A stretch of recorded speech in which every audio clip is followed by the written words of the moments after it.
12টি অঙ্গের প্রধান অঙ্গ শ্রবণ, তারপর কীর্তন, মানে সব থেকে সহজ সাধন হচ্ছে শ্রবণ।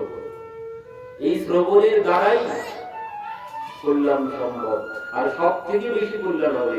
আর যে যে অঙ্গ আছে, শ্রবণম, কীর্তনম, বিষ্ণু স্মরণম, পাদ সেবনম, অর্চনম, বন্দনম, দাস্য, সখ্য, আত্মনিবেদনম, এগুলো সব কঠিন, সব থেকে সহজ, আবার সব থেকে সুন্দর, সব থেকে বেশি কার্যকারী, সব থেকে মানে এই ঔষধের ক্রিয়া আবার বেশি, সব থেকে ভালো যেটি সেটি হচ্ছে শ্রবণ।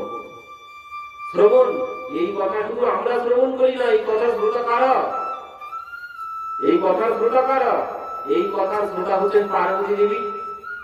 এই ভাগবত কথার শ্রোতা পার্বতী দেবীর জন্যই এই ভাগবত কথা আমরা পেলাম। সেই পার্বতী দেবীকে যখন মহাদেব শ্রবণ করাতে শুরু করলেন, সেখানে সে সুখ শ্রবণ করলো, তো সেই সুখ শ্রবণ করেই তো পরবর্তীতে আমাদের কাছে এনেছেন। এই কথা শ্রোতা দেখুন, মহাপ্রভু যার কথা বলছি, এই মহাপ্রভু সব থেকে বড় শ্রোতা। এই কথা গম্ভীরার মধ্যে বসে বসে সেই রায় রামানন্দ নদীর কাছে গিয়ে, সেখানে গিয়ে মহাপ্রভু শ্রবণ করেছেন। রাধারানী স্বয়ং শ্রোতা, ভগবান স্বয়ং শ্রোতা, কারণ এই শ্রবণের মতো মধুর বিষয় আর কোনো কিছু নেই। এই শ্রবণ মঙ্গলম, এই শ্রবণের মতো নেশা, জগতের নেশা। জগতের নেশা কি জন্য করে? টেনশন মুক্ত হওয়ার জন্য। নেশা করলে কয়েক ঘন্টা একদম মাথা খালি হয়ে গেল, টেনশন থেকে একদম মুক্ত হওয়া গেল। কিন্তু এই কথা, এমনই নেশা, এর মধ্যে যদি একবার ডুব দিতে পারি, সারা জীবনের মতো নেশা। একবার ধরে গেলে এ নেশা, ও নেশাও যেমন ছাড়তে পারবো না, এ নেশাও তাই। বলেন, এ নেশা যদি একবার তুমি ধরতে পারো, সারা জীবনের মতো টেনশন থেকে তুমি মুক্ত হয়ে যাবে।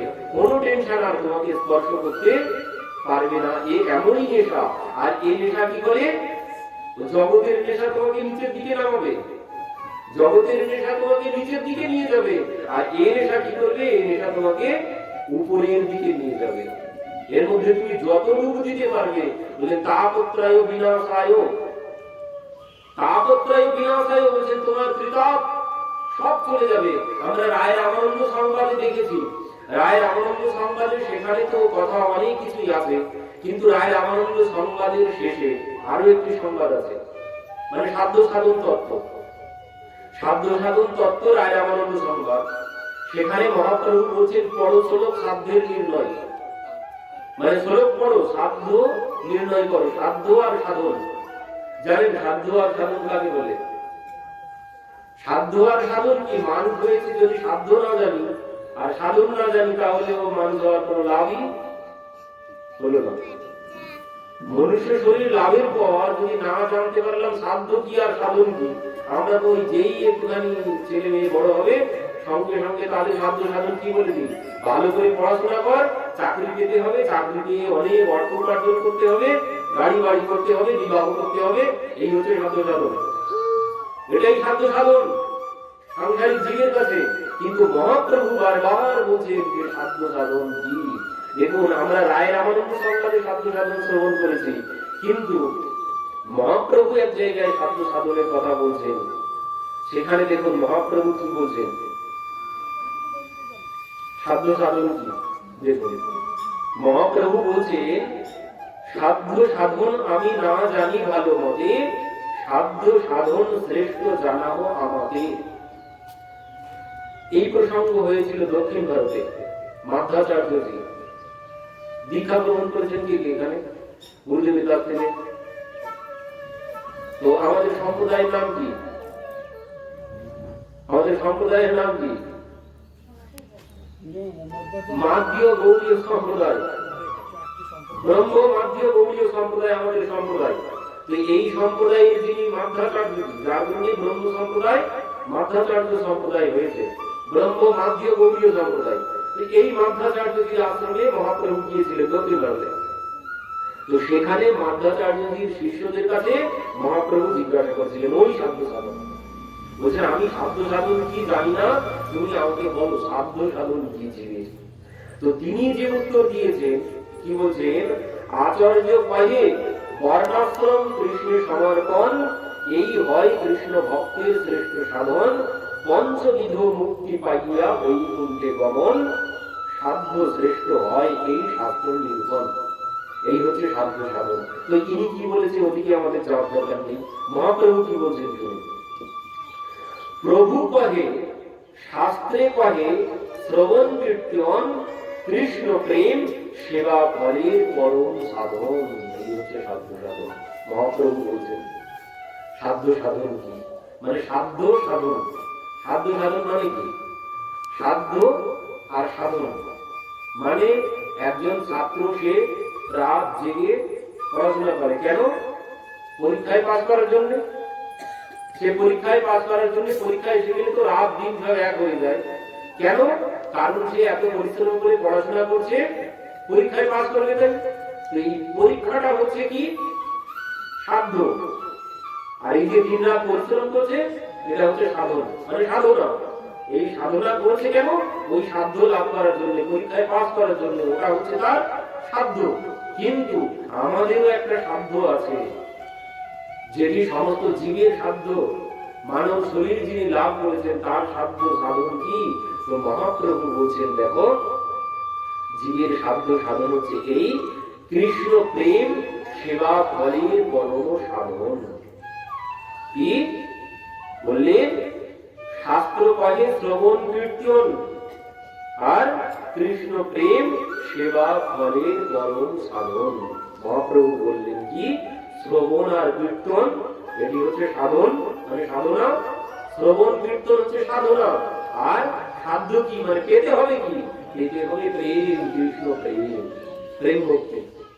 প্রেম ভক্তি সাধ্য সার, একমাত্র प्रेम भक्ति शब्द सार है। प्रेम जगत में सार और कुछ सार नहीं। একমাত্র সার কি আছে? সার হচ্ছে প্রেম। প্রেমই একমাত্র সার জগতে, আর অন্য কোনো কিছু সার এখানে নেই। প্রেম আছে তাই জগৎ সুন্দর। প্রেম আছে, যখনই প্রেম আসবে তখনই জগৎ সুন্দর মনে হবে, আর না হলে এখানে সুন্দর কোনো কিছু পাওয়া যাবে না। যখন প্রেম থাকবে তখনই সুন্দর মনে হবে সবকিছু। তো সেই কোন প্রেম? এই জগতের যে প্রেম, ওটা জগতের কোনো প্রেম নয়। জগতের প্রেম ও কোনো প্রেম নয়, ও হচ্ছে কামনা বাসনা। ও প্রেম কামনা বাসনা ফুরিয়ে গেলে কোথাও থেকে উঠে চলে যাবে, আর খুঁজে পাওয়া যাবে না। ও কোনো প্রেম নয়।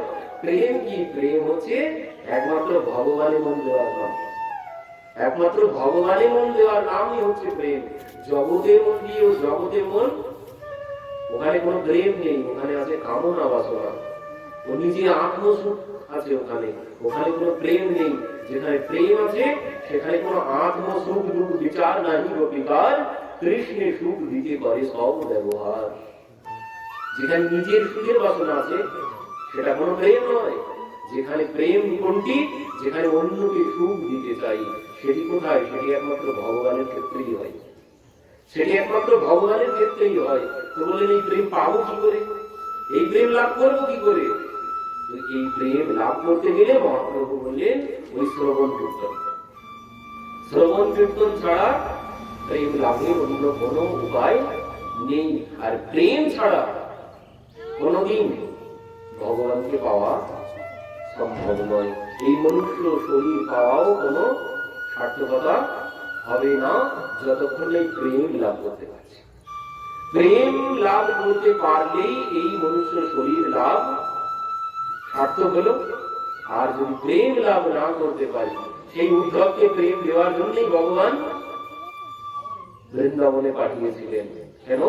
প্রেম ছাড়া জীবন নিরস। প্রেম ছাড়া জীবনে কোনো রস নেই। এই জন্য উদ্ধবকে প্রেম দান করার জন্য তিনি তাকে বৃন্দাবনে পাঠিয়েছিলেন। যে উদ্ধব বললেন এই যাবো আর এই আসবো, সেই উদ্ধব 6 মাস কাটিয়ে দিলেন। কোথা থেকে যে 6 মাস চলে গেল তিনি নিজেও বুঝতে পারলেন না। কেন? ওই যে প্রেম পেয়েছে। প্রেম লাভ করলে জীবন যে কিভাবে কেটে যাবে আর কোনো কিছু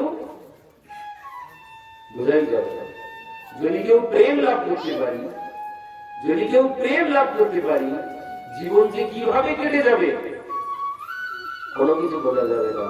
আর যদি প্রেম না থাকে তাহলে তো ওই ছেলে ফেলে চালানোর জন্য, ছেলে ফেলে চালানোর মতো। যদি প্রেম না থাকে জীবনে যদি প্রেম না থাকে, যন্ত্রণার পর যন্ত্রণা, যন্ত্রণার পর যন্ত্রণা, আর বলিস না, এই সমস্যা, সেই সমস্যা, ওই সমস্যা, সমস্যার শেষ নেই। কিন্তু যদি প্রেম লাভ করতে পারি, কোন সমস্যা এই সমস্যা বলে মনে হবে না। কোথা থেকে যে জীবন কেটে যাবে কোনো ঠিকই থাকবে, কিভাবে যে জীবন কেটে যাবে তার কোনো কিছুই বুঝতে পারবো না। কিন্তু প্রেম যদি না থাকে, কোনো মূল্য নেই জীবনে। প্রেমবিহীন জীবন কেমন? তুলসীদাস বলছেন, যেমন লবণবিহীন ব্যঞ্জন। প্রেম ছাড়া জীবন কেমন? বলছেন, প্রেম ছাড়া জীবন হচ্ছে লবণবিহীন ব্যঞ্জনের মতো। লবণবিহীন ব্যঞ্জন, অনেক মশলা দিয়েছেন, অনেক তেল দিয়েছেন, অনেক ভাজাভাজি করে খুব রান্না করা হয়েছে, কিন্তু শেষে দেখা গেল খেতে বসে কেউ আর মুখে দিচ্ছে না। কেন? লবণ দেওয়া হয়নি। লবণ না হলে কোনো স্বাদ হবে না। তাই যত তেল দেই আর যত মশলা দেই, কোনো স্বাদ হবে না। তো ঠিক যেমন জীবনে যদি প্রেম না থাকে, ও জীবনে কোনো স্বাদ পাওয়া যাবে না। ওই নিরস হয়ে জীবন কেটে যাবে। আর আগামীতে কি হবে? পুনরায় 84 লক্ষ জনি চক্রে পুনরূপী জন্মনম, পুনরূপী মরণম, পুনরূপী জননী জঠরে শয়নম। কিন্তু যদি প্রেম লাভ করতে পারি, প্রেম লাভ করতে পারলে আর আমাকে এখানে আসতে হবে না। প্রেম লাভ করার আরো বেশি ফল কি? যে প্রেম লাভ করলেই ভগবান পাওয়া যায়। প্রেম লাভ করলেই জীবিত অবস্থায় এখনই ভগবান দেখা যাবে, যদি প্রেম লাভ করতে পারি। প্রেম ছাড়া ভগবানকে পাওয়া যায় না। যদি প্রেম আমি লাভ করতে পারি, সঙ্গে সঙ্গে ভগবানকে পেয়ে যাব। চাই প্রেম তার জন্য। প্রেম ছাড়া ভগবানকে পাওয়া কিছুতেই যাবে না। প্রেম লাভ করার সাথে সাথে ভগবান দর্শন দেবেন। যত যত ভক্তগণ আছেন দেখুন এই কলিযুগে, এ ধন্য কলি। ধন্য কেন? কারণ কলিযুগে যত যত ভক্তগণ হয়েছে, তারা কেউ একদিনে ভগবান পেয়েছেন, তো কেউ 3 দিনে, কেউ 1 সপ্তাহে। কোনো সময় লাগে না। অন্যান্য যুগে হাজার হাজার বছর সময় লেগেছে। তৃতীয় অধ্যায়তে বিষ্ণু তদায়ম জগতেব কই দাপরে পরিচর্যায়াম অলৌকে সম্পদ হরি কীর্তন। বলছেন তৃতীয় অধ্যায়তে বিষ্ণু, সত্য যুগে ধ্যান করতে হয়েছে হাজার হাজার বছর ধরে, তারপর ভগবান পাওয়া গেছে। ত্রেতা যুগে যজ্ঞ করতে হয়েছে, শত শত হাজার হাজার যজ্ঞ করতে হয়েছে, তারপর ভগবান পাওয়া গেছে। দ্বাপর যুগে পূজা করতে হয়েছে, তারপর ভগবান পাওয়া গেছে।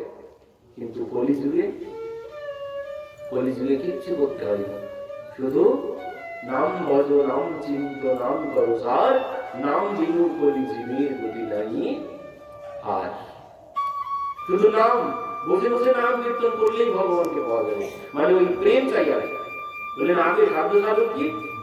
সাধ্য হচ্ছে শ্রবণ কীর্তন। আমি যে নাম করছি এটি আমার সাধনা। আর সাধ্য কি? পেতে হবে কি? প্রেম। প্রেম পেলেই ভগবান পেয়ে যাবো। কলিযুগে একদিনে ভগবানকে পাওয়া যায়, কলিযুগে সময় লাগে না। এই জন্য কলিযুগ ধন্য। কর্মাবাই একদিনে ভগবানকে পেয়েছে, কর্মাবাই একদিনে ভগবানকে পেয়েছেন। নামদেব যে 3 দিনে ভগবানকে পেয়েছেন। কলিযুগে যত যত ভক্ত আছে, তারা কেউ 1 দিন, তো কেউ 7 দিন, কেউ 3 দিন ভগবান পেয়ে গেছে। কিভাবে পেল? কর্মাবাই কিভাবে পেয়েছে আমরা সবাই জানি। যখন 7-8 বছর বয়স কর্মাবাইয়ের, বাবা মা দুইজনেই চলে যেতে পারতেন। মা আর তুই ভোগ লাগাবে, তো সে কি করেছে? সে একসাথে রান্না করতে তো পারে না, একসাথে ডাল, চাল, আলু সব একসাথে দিয়েছে, দিয়ে সে খিচুড়ি রান্না করেছে। রান্না করে ভগবানকে ভোগ লাগিয়েছে। বাবা বলেছে ভগবানকে ভোগ না লাগিয়ে খাবি না, তো সে ভগবানকে ভোগ লাগিয়েছে, খিচুড়ি রান্না করেছে। এবার ভোগ লাগিয়ে দরজা বন্ধ করে দিয়ে বাইরে দাঁড়িয়ে আছে। কিছুক্ষণ পর দরজা খুলেছে, খুলে কি দিয়েছে? যেভাবে থালায় খিচুড়ি ওইভাবেই পড়ে আছে, ওইভাবে পড়ে আছে। কি ব্যাপার, তুমি খাবে না? ও বুঝতে পেরেছি, বাবা না হলে তুমি খাবে না, তো বাবার জন্য যদি বসে থাকো আর তোমার খাওয়াও হবে না।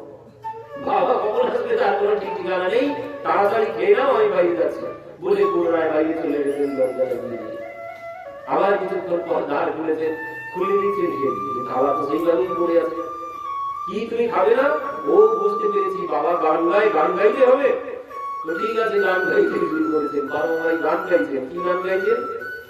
थाली भर के लाए खिचड़ो, ऊपर घी की बाट की, जी मो मारा सामनी, जी मावे बेटी जाट की, थाली भर के लाए खिचड़ो। বুঝলেন, তালা ভরে খিচুড়ি দিয়েছি, তার উপরে ঘি দিয়েছি, তাড়াতাড়ি খেয়ে নাও। এবার কিছুক্ষণ পর গান টান গাওয়ার পরে আবার গিয়ে দ্বার খুলেছে, খুলে দেখছেন যে ওই দাবি থালা পড়ে আছে। কি তুমি খাবে না? দেখো যদি না খাও আমি পুকুরের জলে গিয়ে ডুব দিয়ে মরবো। বলে ওই পুকুরে গিয়ে ঝাঁপ দিতে গেছে, সঙ্গে সঙ্গে ভগবান পেছন দিক থেকে মাথা করে ধরেছে, মা শিগগিরি চলো ঘিরে দিয়েছে। বলে সেই ভগবান হাত ধরে টেনে এনেছেন। টেনে ভগবান গপ গপ করে খেতে শুরু করেছে। তখন কর্মবই বলছে, দাঁড়াও, আস্তে আস্তে খাও, তুমি একটু খেতেও পারো না, আমি খাইয়ে দিচ্ছি। বলে নিজে হাতে এবার মুখে তুলে দিচ্ছেন। আর দিতে দিতে কি হয়েছে, হাতে কামড়ে নিয়েছে। পরের দিন বাবা যখন বাড়িতে এসেছে, এসে বলছেন, মা ভগবানকে ভোগ লাগিয়েছিলি? বলছেন, হ্যাঁ বাবা লাগিয়েছিলাম, কিন্তু তোমার ভগবান বড় দুষ্টু, প্রথমে তো আসেই না, তারপরে এলো, দেখো খেতেও পারে না, সারা মুখ লাগিয়ে ফেলেছিল, আমি খাইয়ে দিচ্ছিলাম, তো দেখো আমার হাতে কামড়ে নিয়েছে। কি বলছিস তুই? হ্যাঁ বাবা এই দেখো, দেখাচ্ছেন দাঁতের দাগ।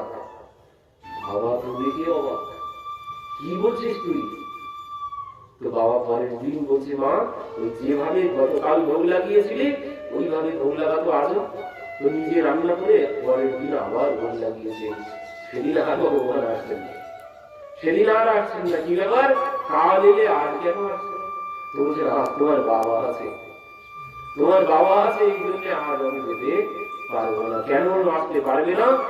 তোমার বাবা আমাকে ওই পাথরের বিগ্রহ ভাবে, তোমার বাবা আমাকে পাথরের বিগ্রহ ভাবে, এই জন্য আমি যেতে পারবো না।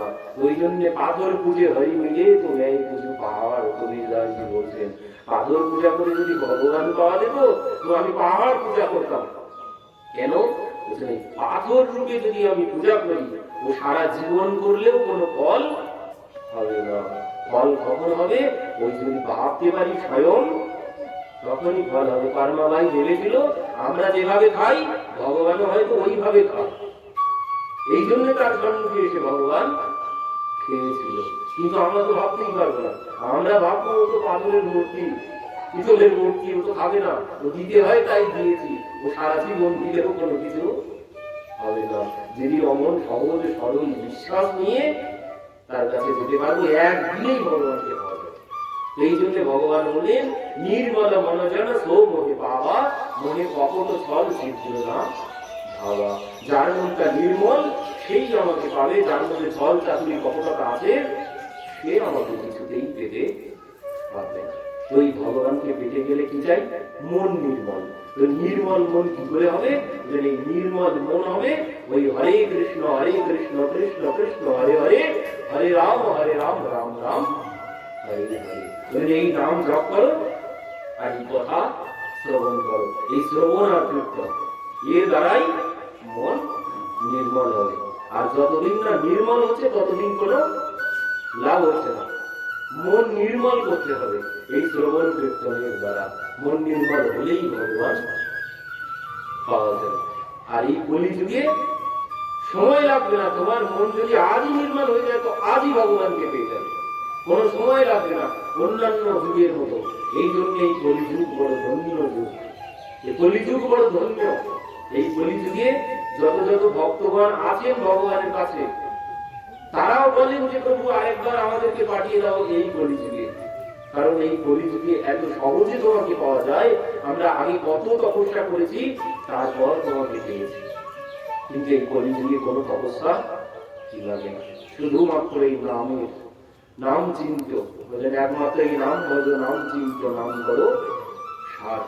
শুধু এই নামের দ্বারাই কলিযুগ কেবল নাম আধারা, সুমির সুমির নর উতরই পারা। তো এই নাম বলছেন কি? তো ওই যে অন্যান্য যুগে ধ্যান সত্য যুগে ছিল জ্ঞান, তারপর ত্রেতায় হলো যজ্ঞ, তারপরে হলো পূজা। বলে ইন্দ্রের একটাতেও কোনো ফল পাওয়া যাবে না। এখনকার দিনে অনেক বড় বড় পণ্ডিত হয়েছে, তারা যজ্ঞ করছে। কলিযুগে যজ্ঞ নিষিদ্ধ, কলিযুগে যজ্ঞ হয় না। কারণ কলিযুগে কোনোদিন ওই বিশুদ্ধ ঘৃত পাওয়া যায় না, যা পাওয়া যায় সব ভেজাল।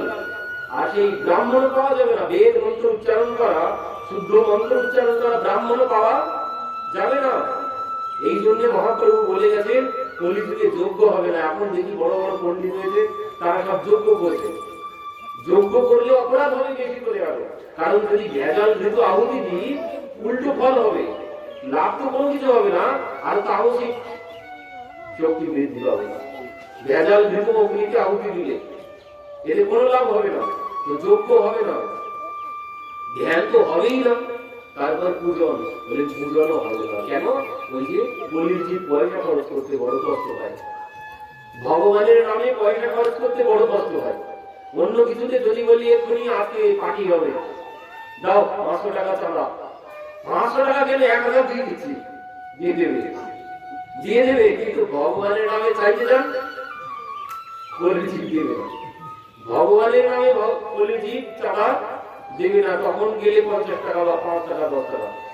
কিন্তু জান যদি বলি আজ রাত্রে বিশাল পার্টি হবে, বিশাল পিকনিক হবে, এই বোতলের ব্যবস্থা আছে, 500 টাকা চাঁদা দাও, 500 টাকা না আছে 1000 টাকা দিয়ে দেবে আপনাকে।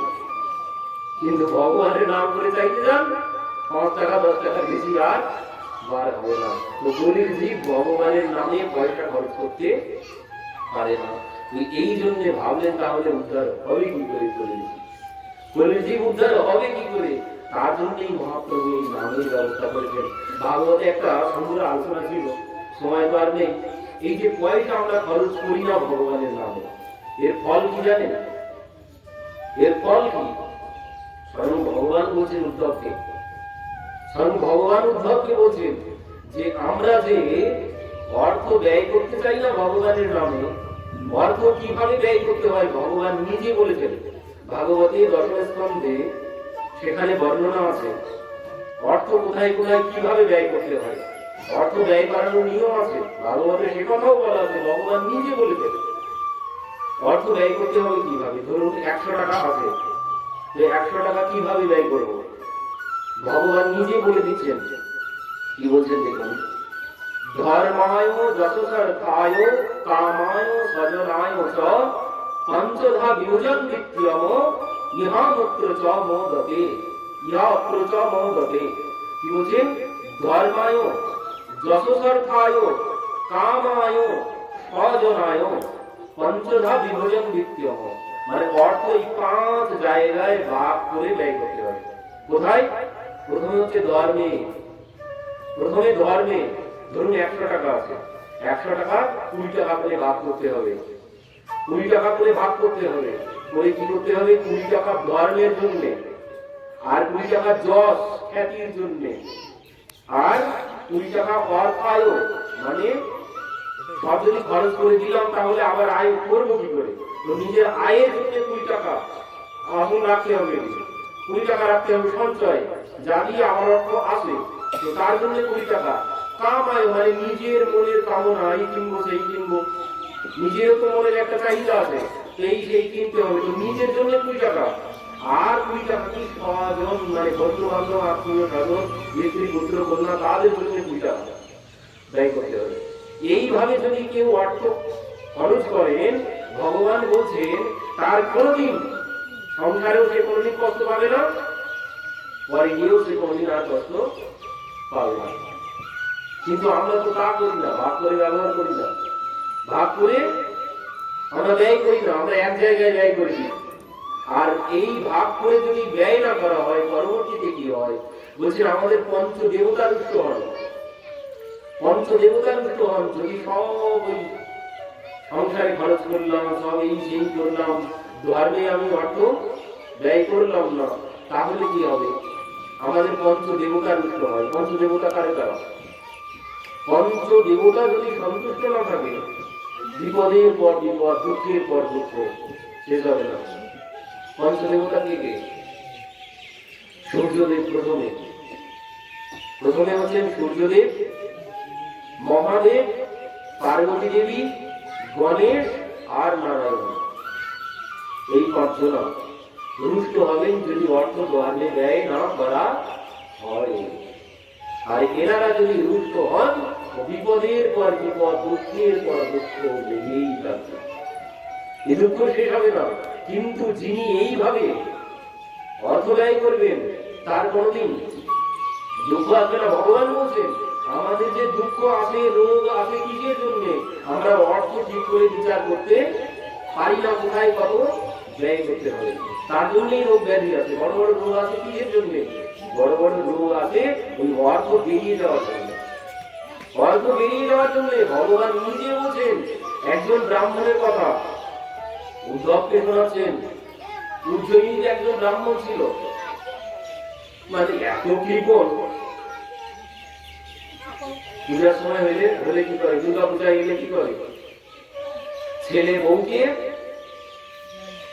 বাবার বাড়ি পাঠিয়ে দেয়, ছেলে মেয়েদেরকে দিয়ে বাবার বাড়িতে পাঠিয়ে দেয় বউকে।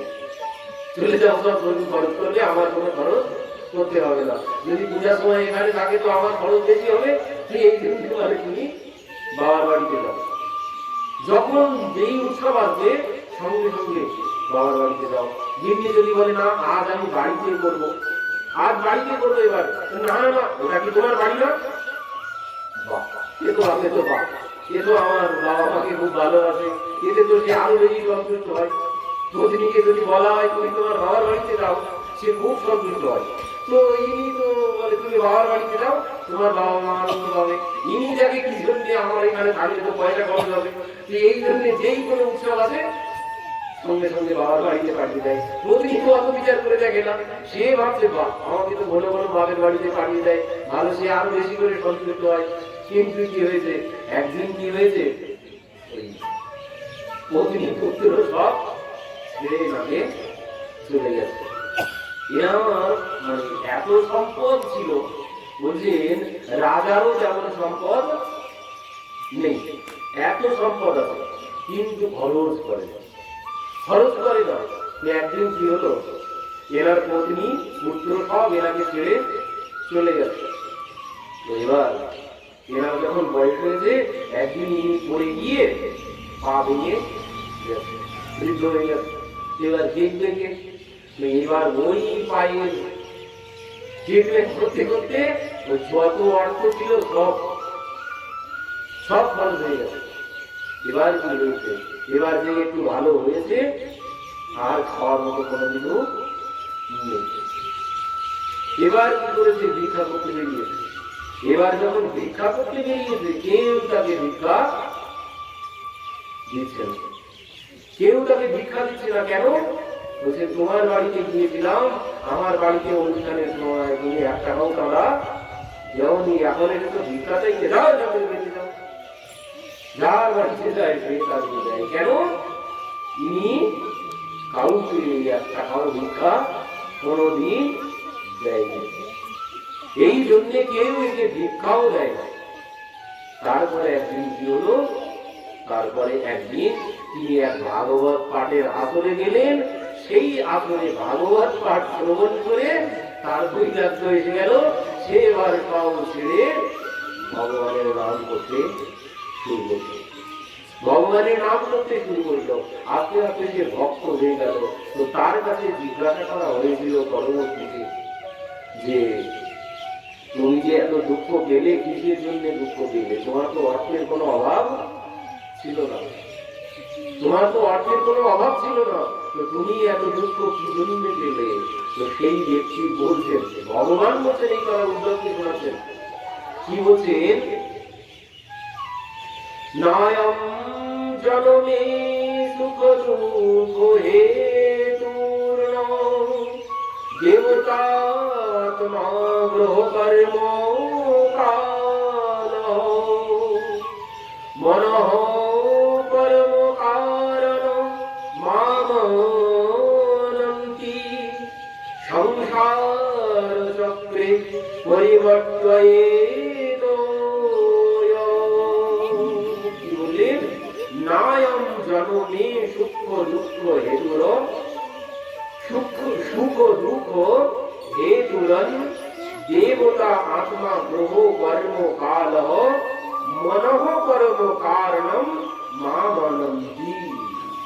এত যে দুঃখ ভোগ করলাম কিসের জন্য? দুঃখের কারণ কি? বলছেন কেউ দুঃখ দেয় না। কারণ আকস্মিক দুঃখ করে দাতা নিজ কৃত কর্ম ভোগ সব ভ্রাতা। যত কিছু দুঃখ ভোগ করলাম আমি, সব কার জন্য ভোগ করেছি? সব মনের জন্য, নিজের মনের জন্য। যত কিছুর মূলে হচ্ছে মন। যত দুঃখ কষ্ট যন্ত্রণা সব কিছু মূল হচ্ছে মন। মন যেমনই হবে, মন মূলে ধন আমরা বলি না? সত্যি কথাই সবাই বলে মন মূলে ধন। তো যেমন হবে মন তেমনই তার সব কিছু হবে। তো এই জন্য সেই ব্যক্তি বলছেন কি, নায়ম জনমে সুখ দুঃখ হয়ে পূর্ণ। বলছেন কেউ কাউকে সুখ দুঃখ দিতে পারে না।